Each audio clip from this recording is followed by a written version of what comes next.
Hi, everyone. This is Professor Widener. We're going to continue focusing on the cardiovascular disorders of the blood vessels. We're going to pick up with atherosclerosis.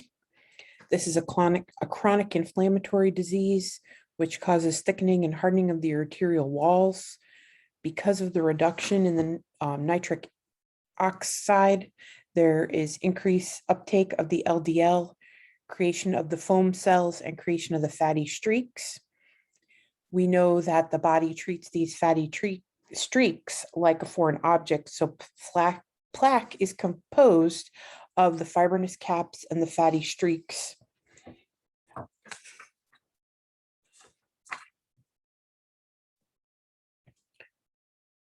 The risk factors are located on page 159 in your book, and there's a good list of them that makes them easy to understand.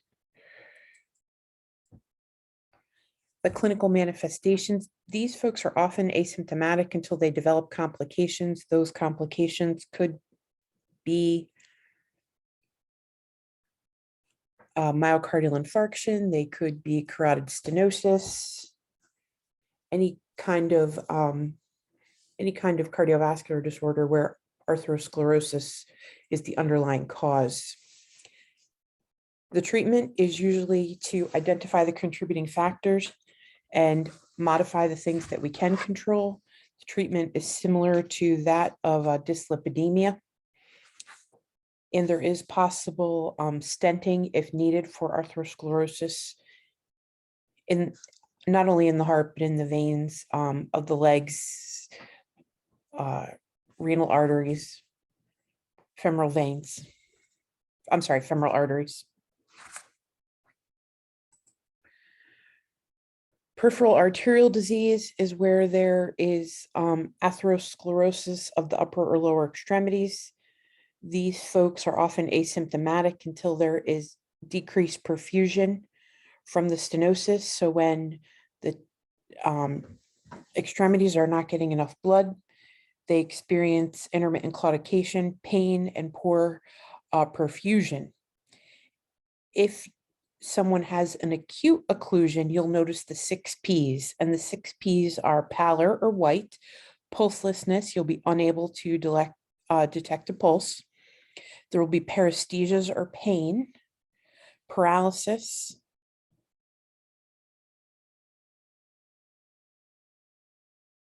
poikilothermia, which is basically cold, and pain. If someone has those, it's a medical emergency and they need to be revascularized. Or if that area is not able to be revascularized, amputation would actually be the treatment. The diagnosis and treatment, a duplex arterial ultrasound is the best way to identify stenosis or an occlusion. We can measure the ABI, which is the ankle brachial index, which is a measurement that tells us about possible peripheral arterial disease. And just with all the other cardiac disorders, treatment focuses on risk reduction strategies. Those include exercise, a low-fat diet, and antiplatelet therapy. So these folks are usually on an aspirin or a Plavix to prevent the clots from forming. Should they need revascularization, that can be done via angioplasty or stenting. Coronary artery disease is when there is diminished blood flow through the coronary arteries. This causes ischemia to the cardiac muscle because the heart can't keep up with the increasing demand. Often the clinical manifestation is angina. There is either stable or unstable angina. Stable angina is pain that is relieved with rest. And unstable angina is when you've given someone, this is more of an acute, like in the hospital kind of thing, but you've given them nitroglycerin, you've given them morphine, oxygen, and nothing helps the pain.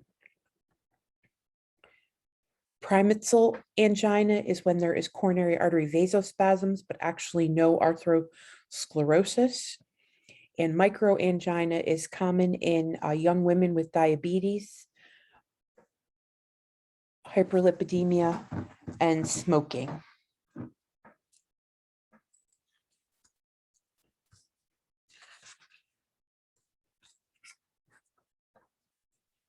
Clinical diagnosis includes a history and physical exam, angina manifestations, and understanding the associated risk factors. So if someone comes in with symptoms of chest pain, you're able to decide what their comorbidities make their risk. The treatment focuses on preventing myocardial infarction through modifying modifiable risk factors and medications for treatment of angina. Myocardial infarction is the death of the myocardium. This is the sudden blockage of a coronary artery blood flow. Again, we're back to this inflammatory response. The body sees unstable plaques or rupture as a foreign object, and the body wants to try and get rid of it. So that triggers platelet aggregation, which triggers the coagulation cascade, which then forms the thrombus. Once the thrombus fully is obstructing the blood flow, there is cellular death from the decreased oxygen to the myocardium. If someone is having a non-STEMI, that means that there is no Q waves and there's a partial obstruction of a coronary artery disease of a coronary artery. And if someone is having a STEMI, that means that they have ST elevations with constant chest pain and there is a complete occlusion that has happened through this inflammatory process. It is important to understand that women and the elderly often are prone to silent MIs. They often don't know that they have them. And remember, women and elderly also have atypical symptoms. I always tell everyone when you are a new provider, everything on a woman from the waist up is chest pain until you can otherwise determine that it's not. People may clearly have, a mental health problem or anxiety or all these other things, but you better make darn well sure that it is not a myocardial infarction because they have different risk factors. People often has this sense of impending doom, and they also have very intense pain. The diagnosis is made by history and physical exam. You'll do an EKG and see the cardiac biomarkers. The cardiac biomarkers most commonly done are the CK-MB, and they are troponin, and those are elevated. The treatment depends on the timing of when the pain started and the timing of the treatment. If someone is having an acute myocardial infarction with ST elevation, the goal is to get them to the cath lab within 90 minutes.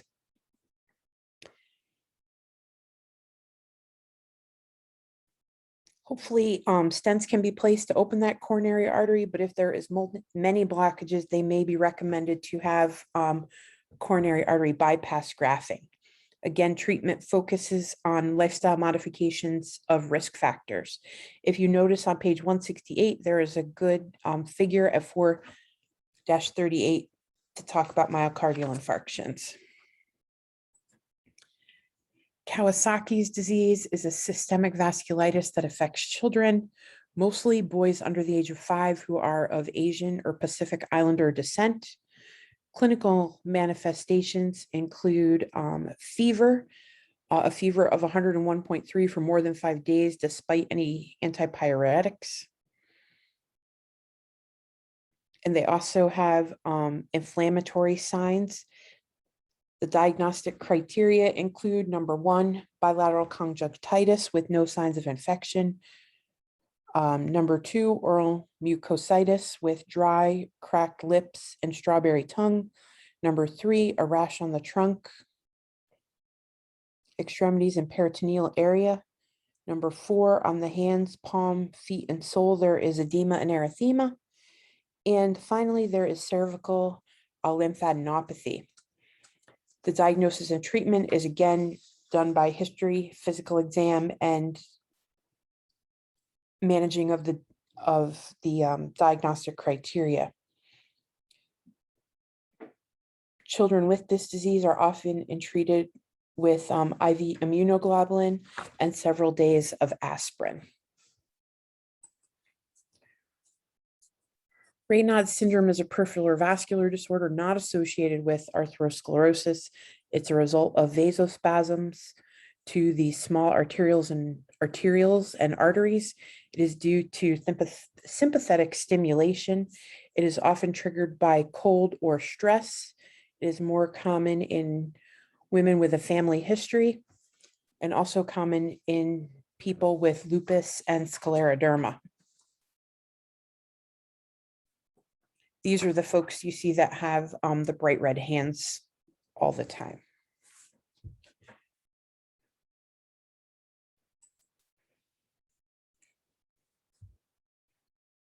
Berger's disease is also known as thromboangiitis obliterans. This is an inflammatory condition of the blood vessels in the extremities caused specifically by smoking. This is not associated with atherosclerosis, and it's more prevalent in men. There is often ischemic pain in the distal vessels, and the only way to treat it is by discontinuing tobacco. If that is not done, it can get to the point that it progresses to the point the patient has ulcers and gangrene. Stopping smoking is the way to improve the prognosis and prevent any further pain. Thrombi and emboli. If you look on page 172, there's a great diagram of this, but the thrombus is formed, again, we talked about thrombus formation, but it is a blood clot consisting of platelets, fibrogen, erythrocytes, and leukocytes. A thrombus is when an injured blood vessel has endothelial damage. The platelets start aggregating, the inflammatory mediators are responding, and it stimulates clot formation. Virchow's triad contains three distinctive traits that make the patient more prone to this, and this includes number 1, endothelial injury, number 2, sluggish blood flow, and number 3, increased coagulation. All this promotes thrombus formation. If someone has an embolus, that means that a thrombus or a portion of it breaks loose and travels through the circulatory system. Eventually, it ends up in a smaller blood vessel. The clinical manifestations include that patients are often asymptomatic for a venous thrombosis and have pain for arterial thrombosis. Again, in general, these folks may have pain, edema, warmth, weak or lack of pulses, cyanosis, and pallor. The treatment is a diagnostic ultrasound and non-invasive testing. The treatment focuses on prevention, which is, again, all those lifestyle modifications that we've talked about, and anticoagulation to stop the thrombus or the emboli from getting any bigger and halt the coagulation cascade. There is on page 171, table 4.7, a comparison of venous and arterial thrombi. That is very important to know to be able to distinguish the difference. In extreme cases where these thrombi and emboli cannot be reversed in an extremity or the extremity is not viable, amputation is the option for treatment. As far as venous disorder, this talks about varicose veins. These are dilated, tortuous, engorged veins, and they are due to improper valve functioning. There's chronic venous stenosis, which is can cause necrotic and venous ulcers. The factors that are increasing the risk includes genetics, pregnancy, prolonged sitting, alcohol abuse, which is where you'll see the dilation of these arteries in the esophageal area, or constipation, which is dilated hemorrhoids. The venous disorders are asymptomatic usually or minor. They may worsen with chronic venous insufficiency. The treatment is visualization during a physical exam, and again, depending on the severity, the treatment can be anywhere from conservative to invasive. Usually start with a Doppler to check out the significance of the disease. You also encourage patients to rest with leg elevation, compression stockings, avoid standing or sitting for prolonged periods of time, increased exercise, sclerotherapy, and surgical removal of the veins.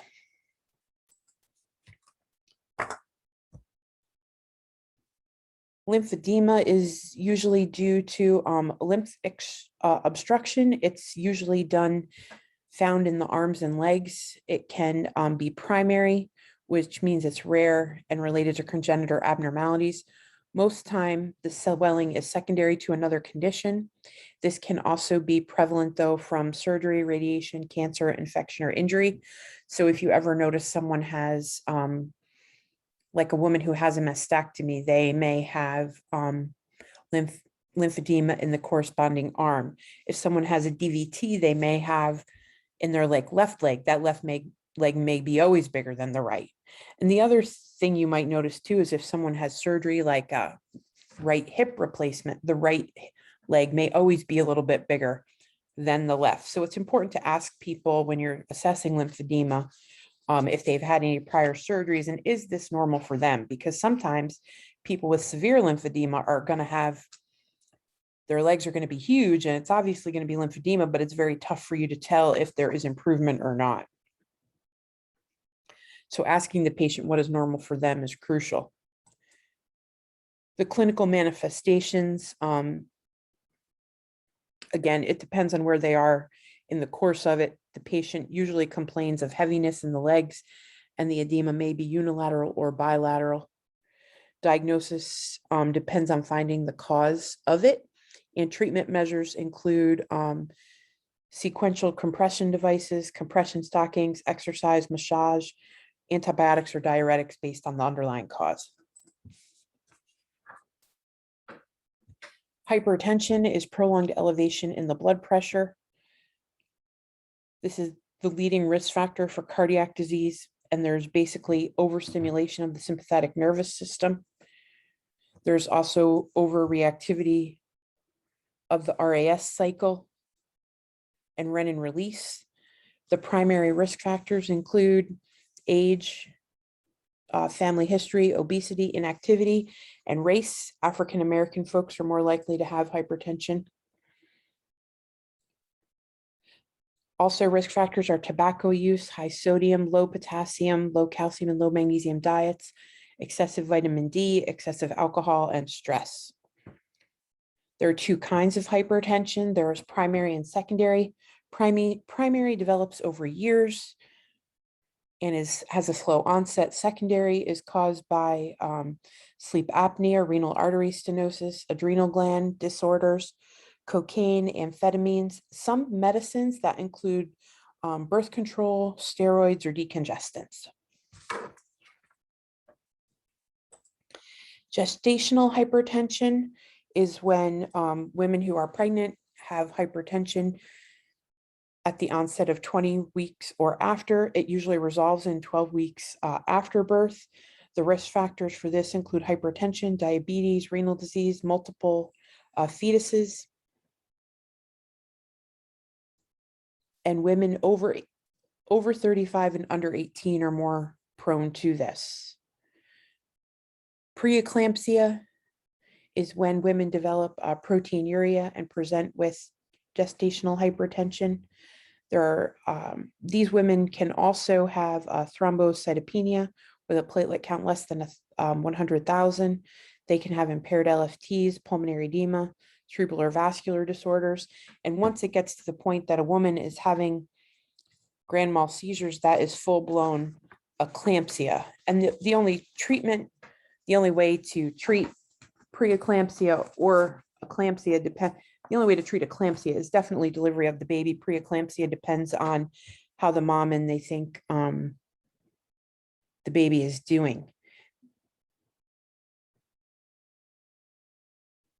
People who are at risk for gestational diabetes have frequent ultrasound and stress tests to ensure that the baby is growing well. Clinical manifestations include end organ damage and complications. These usually include the cardiovascular system, kidney system, brain, and eyes. These women may also have metabolic syndrome, and metabolic syndrome, as a refresher, is defined by an increased waist circumference, low HDL, impaired fasting glucose, and insulin resistance. You're going to find that diagnosis of the blood pressure varies by organization. And so JNC 8 says your blood pressure should be less than 140 over 90. If you're over 60, it should be less than 150 over 90. And the American Heart Association and the American Cardiology Association says that your blood pressure should be 130 over 80. What I'm going to tell you is you have to use your clinical judgment. There are some people, for instance, if you have an elderly person who runs a normal blood pressure of 140 systolic over 150, that if you get their blood pressure down to 110, they're not going to feel well, and they're more prone for falls. On the other hand, you may have a 20-year-old who is not responding to blood pressure medicine. You may need to be more aggressive with their treatment because they are so young and prevent further complications down the road. Remember, hypertension is the silent killer because it does not generally have any symptoms until you hit this end organ damage.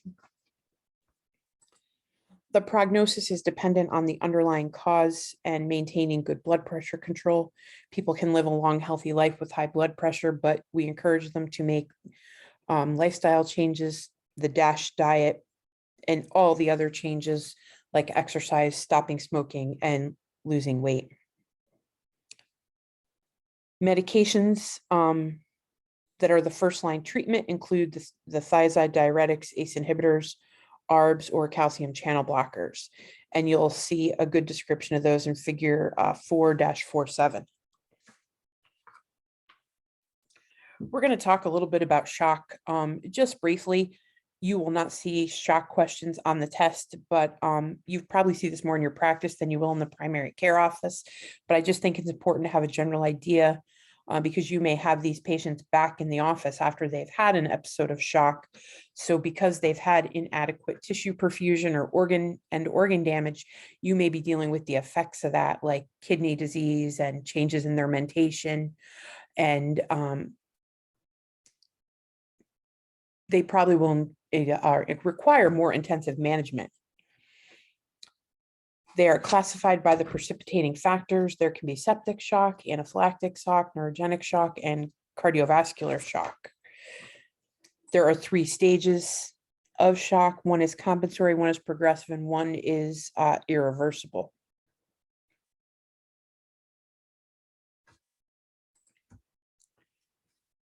Cardiogenic shock results when the heart fails and there is a myocardial infarction. Hypovolemic shock is when there is a declining venous return from the intravascular volume. It may be hemorrhagic or non-hemorrhagic. Clinical manifestations of this depend on the stage, the type, and the cause. You may see also end organ damage, which is MDOS with this. Treatment is based on treating the underlying disorder, clinical findings, and diagnostics exams. Prompt treatment is crucial for the best outcome. We see lots of goals changing with the treatment of shock because we do have a high mortality from shock, but the sooner we can figure out the cause and treat the underlying reasons, folks do better. Anyway, that concludes our cardiovascular lecture. I hope you've enjoyed it, and please, if you do have any questions, just let me know.